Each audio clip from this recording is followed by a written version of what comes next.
Hi, everybody, and welcome to another episode of XeneX SOC Podcasts. And today with us, we've got Sajad Syed, who is the technical manager for Concilium Labs, one of the leading companies in compliance management. Sajad, welcome to the podcast. To start, why don't you tell us about your role and responsibility with the company and the areas of focus? Thank you very much, Karen, for having me. I'm Sajad Said. I'm the technical manager from the Concilium Lab platform. It's been 4 years now working with the Concilium Lab, and overall, it's been more than a decade now in the field of cybersecurity and GRC. Basically, I'm responsible for the accreditation issues, any sort of technical issues in the organization, as well as I'm leading the team of the auditors and I'm helping them to make sure they are doing the audits in a great way. So, yeah, that's a brief about my side. All right. Sajad, to get the conversation going, there are several different topics that I want to touch on, but one of them is compliance versus security. Let's start with talking about where do organizations most often confuse compliance with security. Let's talk about that for a few minutes. I think most of the organization confuse having controls with the operating controls. On the surface, everything looks good. They have the nice policies written out there. The procedures are well approved out there. And in short, they have everything ready for the audit. Like a nice screenshots are ready for the audit. But the reality comes into the consideration when the time comes, when the actual incident happen or when actual issue happens. Then it is a time where security needs to be performed, right? So what happens there is the people are more focusing on the compliance part, making sure the evidence is ready for the auditor. But to see the security is good out there, you need to make sure that the controls are working, but they are required to work in an effective way. So, why do some of these companies that are actually they say that they have compliance and compliant, they still get security breaches? Mhm.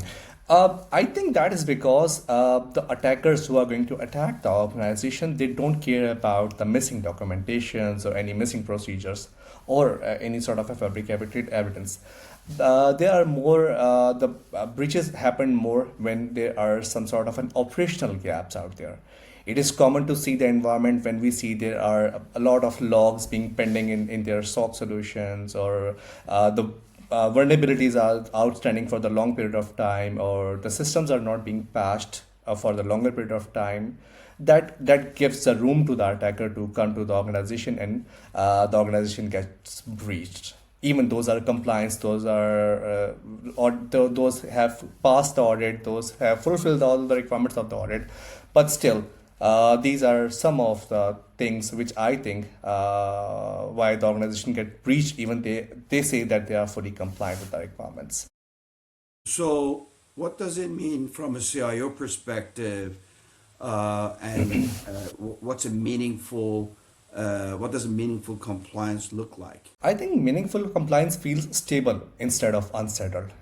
Evidence isn't something team scrambles to assemble. It's already there because it's generated naturally through the daily security operation routines. For example, when the logs, incidents, access reviews, and response timelines can be pulled quickly and confidently, it shows that the controls are just not defined, but I think those are actively being used.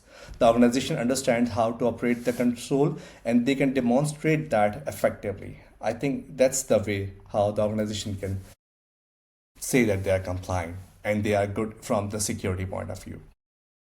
And how should compliance data flow from real security telemetry, logs, alerts, things like that?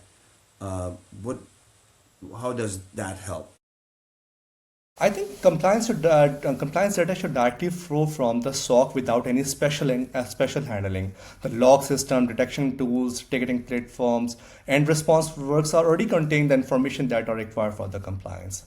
The problem arises when organizations try to recreate any evidence that introduce inconsistency and some sort of a human errors and unnecessary stress.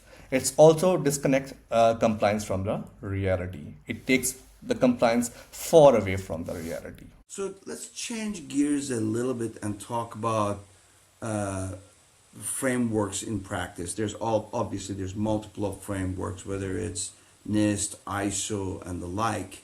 But which framework really actually help to manage risk? From an auditor perspective, and since I have audited a lot of the frameworks, from my perspective, I think ISO works best as a foundation because it enforces discipline over the time. It requires clear ownership, a regular review, and continuous improvement, which can create consistency over the people, tools, and environment change.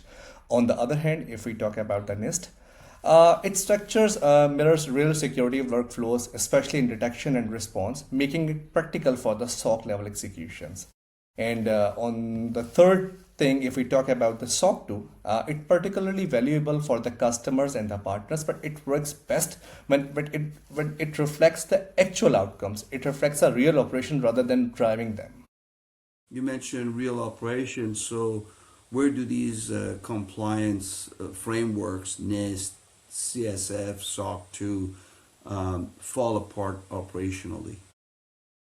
I think when those are being treated separately, for example, if an organization wants to implement the SOC, they say just let's do the ISO, let's do the SOC, and let's do the NIST, and all are being done in a separate effort. Like there are no integration in being done. I think then the problem arises. It results in the duplication and fatigue for the team. Security team end up by producing evidence instead of improving the security, and documentation drifts away from reality. This isn't it isn't is the failure of the framework themselves. Rather, it's the more of an issue of integration between the teams and how security teams are integrated for all of these frameworks. You mentioned duplicate. So how do you avoid duplicates? Avoiding duplication start by designing controls around the real workflows. Like access management, logging, incident response, and change management should exist as a single and well-defined process. Once those processes are solid, they can be mapped to the multiple framework. One strong control can satisfy the many requirement if executed constantly and backed by the operational evidence. So from our perspective, being a SOC, we often see frameworks align naturally uh, once SOC operations are mapped correctly. What is your experience with that? I think when SOC operations are clearly defined, frameworks stop feeling different, like detection, escalation, response, and recovery form a shared foundation across all the major frameworks. At that point, frameworks simply become different ways of describing the same operational reality. So let's dig into that a little bit and talk about the role of a SOC in compliance and what needs to happen. So let's start with what compliance evidence should be automated versus the manual process. I think anything that is being repeated, right? Anything that have the repetition within the organization that should be automated. For example, there are alerts if you need to create the tickets, response timeline, or any sort of access management, vulnerability tracking, patch management. All of these things, those are being repeated in the organization. Those should be automated. On the contrary, if we talk about the manual things or manual efforts should be focused on the decision that requires a judgment. For example, you need to define any risk appetite for the organization. You are going to accept the risk. You are going to approve any sort of an exception, or you are going to prioritize any sort of a remediation about all the list of the exceptions. So those should be the manual efforts. You mentioned incident response, and of course, a role of SOC is always ultimately is to identify threats and make sure that those threats are stopped from compromising the environment. Incident response is very important. How should compliance tie to day-to-day security operations, and how does incident response support and strengthens compliance? A strong incident response shows the resilience of the organization, and compliance should live inside the routine workflow. For example, the alerts generate the tickets, and tickets have the owners, and exceptions are documented and reviewed. When compliance is embedded in this way, it becomes predictable and consistent rather than disruptive. It's no longer a separate obligation, and it is part of how security operates, and that helps you to identify the incident quickly, act correctly, and correct any sort of controls that requires correction after the identification of that specific incident. So we talked about what SOC does, but what about auditors and leaders? What signals do they want to see to make sure that both the SOC is getting, is operating the way it should, as well as meeting compliance? I think auditor prioritize the consistency and traceability. They want to see the processes are followed the same way every time, and the actions are documented from start to finish. High level visual matters less than the clear evidence showing that issues are identified, addressed, and closed in a structured manner. Okay, I'm going to change gears a little bit. I Okay. would like to talk about continuous compliance versus annual audit. And there has been a lot of services that recently vendors are providing, which says continuous compliance. There are tools that they're using, but traditionally it was, hey, one time audit, come in and do the, get a document that says, hey, you're compliant, and they go away. So let's focus on that topic a little bit. What are First of all, which one is more efficient or not efficient, and do we need them all? What are the point in time audits no longer sufficient, right? Then what do we do? And I would like to kind of differentiate between the two so that our audience can see, if I'm in this situation, this is what I'm going to have to focus on, and versus the other model, one time versus continuous. Okay, so let's talk about the point in time audit first. It is basically what auditor want to see what exactly is happening in the organization right at that point of time, how the processes are being implemented, how the activities are being implemented, and how the security is being taken care. However, the traditional approach was where the auditors was being presented by some sort of an evidence, a screenshot, which is no longer effective. Consider a modern environments evolve far too quickly for the annual snapshot to remain accurate. Consider the cloud changes. All the infrastructures are changing on the regular basis. We have the new application comings in all the day. So it's difficult to establish traditional audit techniques where we are going to see the screenshots. Maybe when I'm going to do an audit and see the screenshot, and when I left for after doing the audit, couple of days, that screenshot is no more valid anymore because the environment is being changed. Maybe there is a change in the cloud. Maybe there is a change in the application which we have seen. So I think point in time is the future now. We need to assure the point in time thing. We need to make sure that the things what are happening right at that point of time are those correct or not. So that's how it differentiates between the point in time and the traditional techniques for the compliance. What does that mean from a CISO perspective? Like that's high level. So let's put it in CISO's perspective. And what does it mean? Same topic for CISO. I think from the CISO's perspective, since I have interviewed a couple of the CISOs over my auditing tenure, so I had a discussion about this while interviewing them. So continuous compliance means having ongoing visibility into how controls are operating, rather than discovering the issues during the audit sessions for me. Instead of reacting to findings months later, leaders can see gaps as they emerge and address them early. This approach shifts compliance from a reactive, disruptive exercise into an ongoing discipline, and that supports the security operations. And I think that's what a CISO would like to see there. They want to see everything is right around there. They just need to have a few clicks, and every security posture is right in front of them, rather than getting the things. And it is going to take a lot of effort from the team side. They're going to scramble that and they're going to gather the evidence.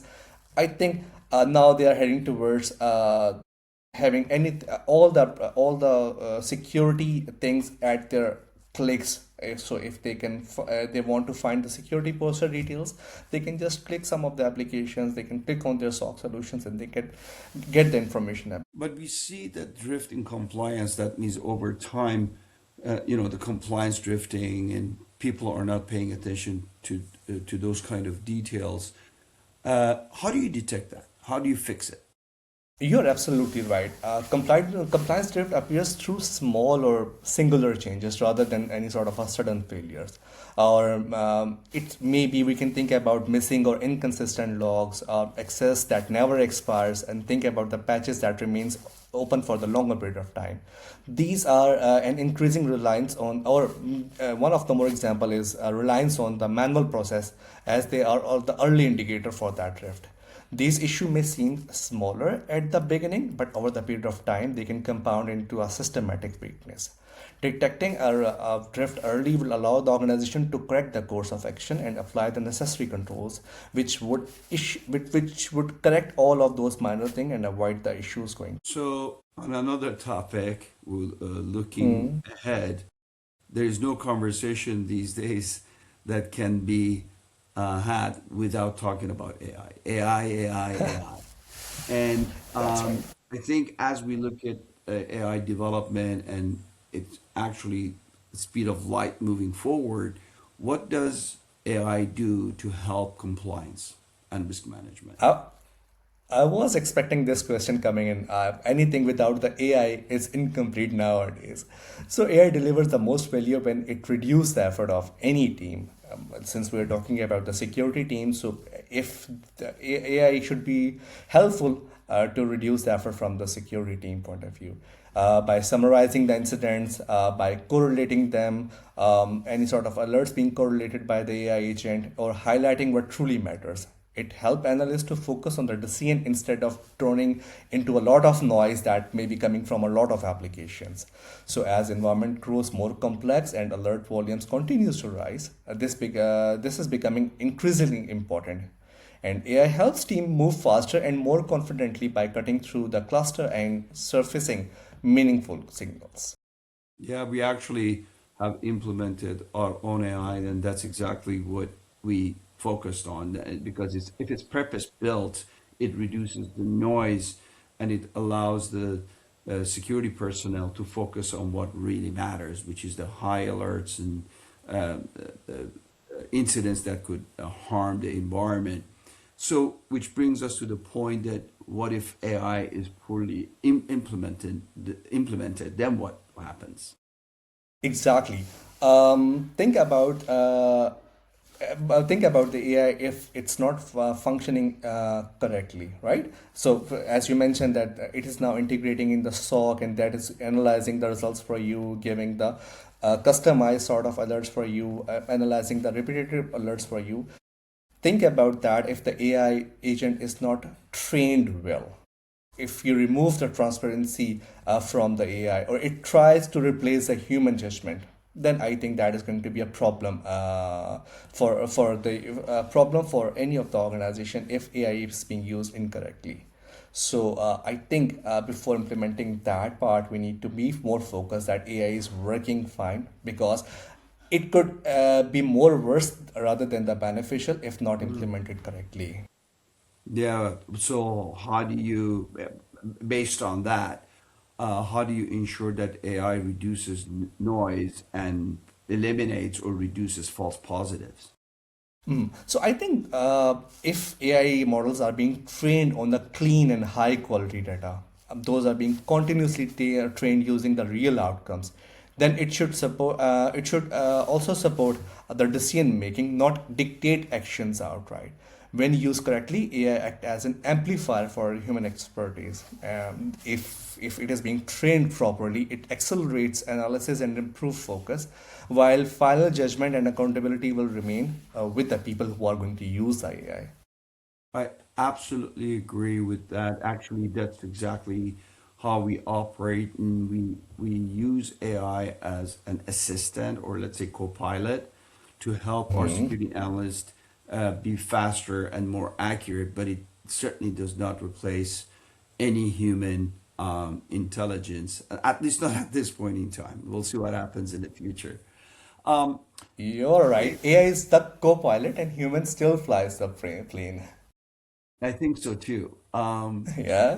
But moving to another kind of a topic, and that is leadership and board and accountability. So to start with, I guess we need to look at uh, who's responsible owns compliance and where does it fall. Can you shed some light on that and what you have seen, and who do you think from your vast experience on this in this field where that falls? I think compliance is a shared responsibility. It does not belong to a single person. For example, the security team builds and operates the control. The legal team, they are the ones who interpret the requirements or obligations, and the leadership who owns the control, who owns the decision, and who owns the risk. And when these roles are not clearly defined, gaps emerge quietly and persist over the time. A clear accountability ensures that the issues are addressed and decisions are documented and risks are concisely accepted rather than accidentally ignored. So I think we cannot say that the is a one-man show or it's a responsibility of the single person. It's always a shared responsibility. So you're a technical manager, you probably are talking to some technical people in the environment, in the customer environment, but how do you take that compliance risk and turn it into a simple conversation with an executive who's not technical? I think focusing on the outcome and explaining them what exactly is going to happen if we are not going to be compliant.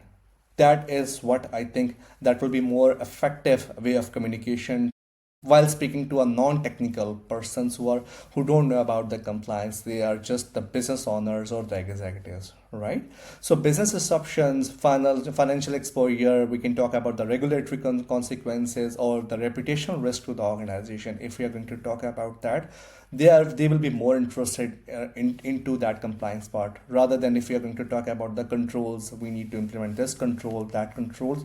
We can talk about the outcomes if those are not being implemented correctly. Yeah, that's actually a great point.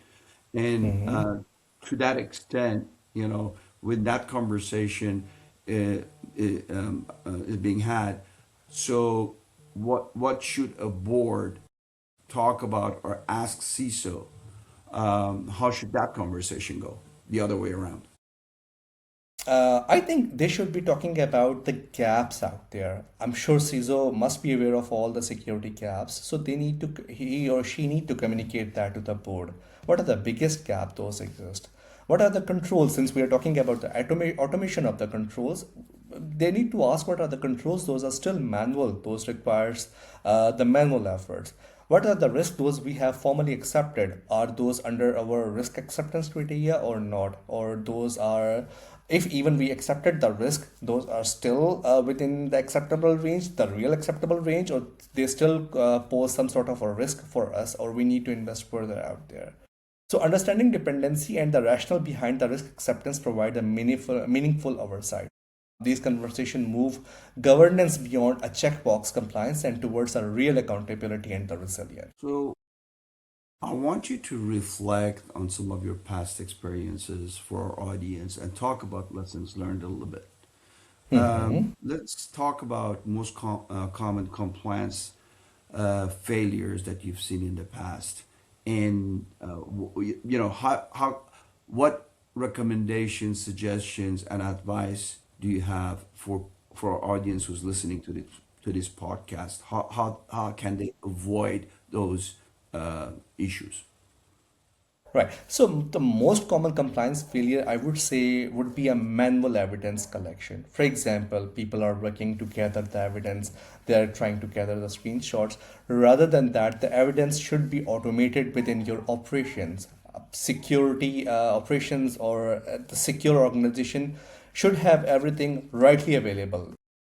They should think about that the evidence is not something that needs to be produced. It's their routine thing that needs to show to the auditor, that they needs to the present to the auditor.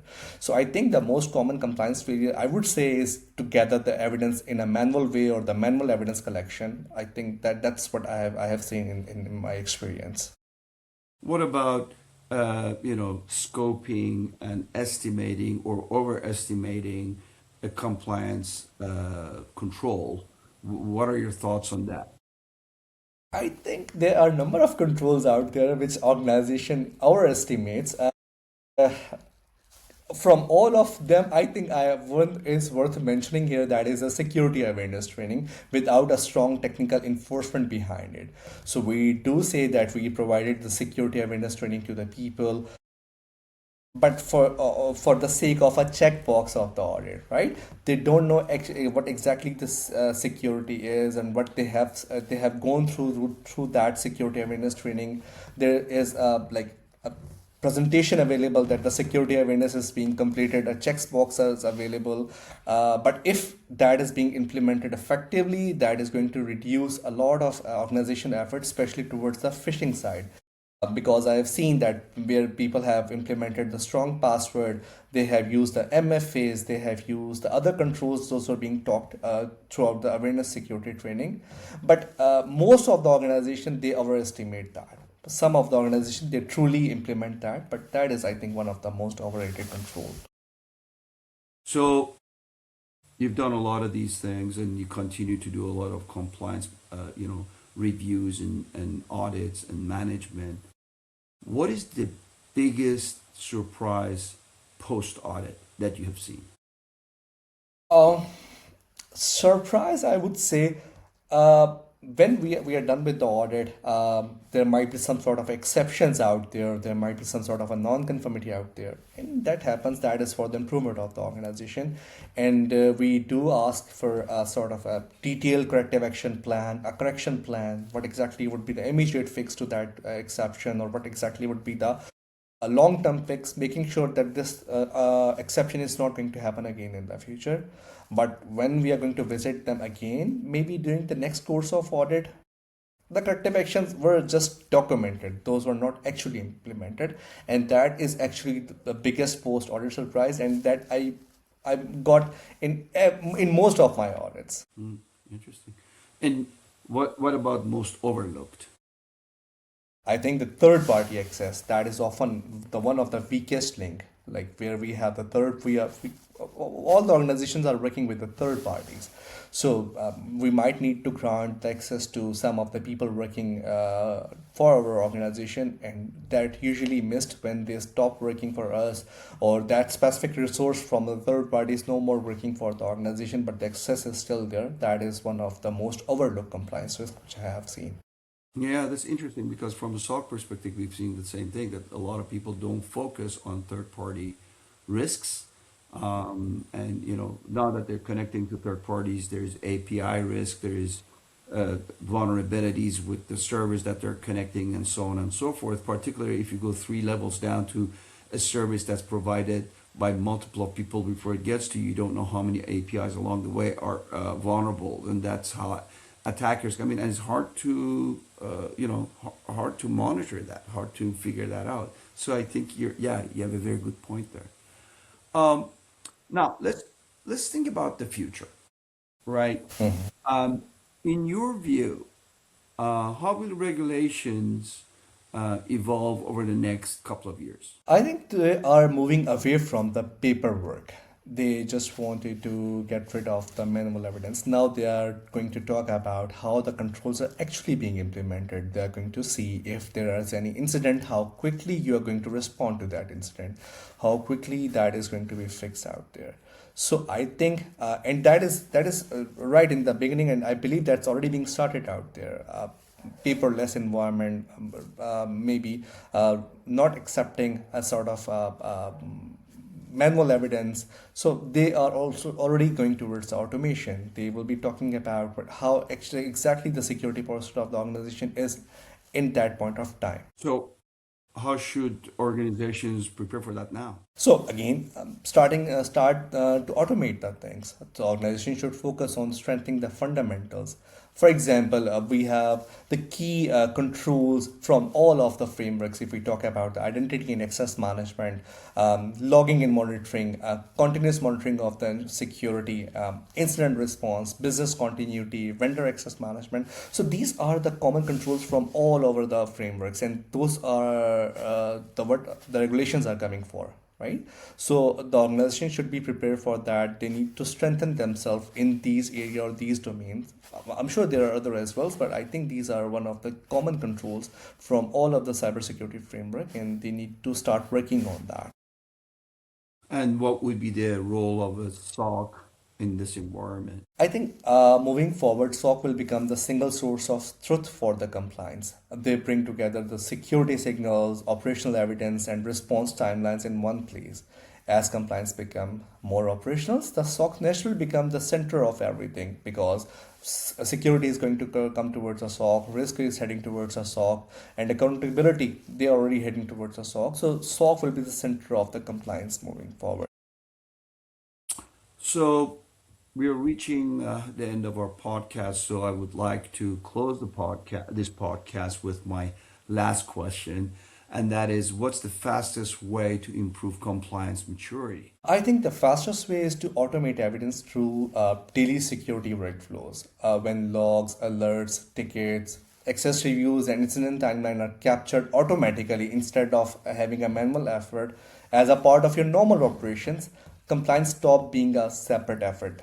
Teams no longer scrambles for the screenshots or any sort of a fabricated evidence or documents because the evidence already exists there within your SOC.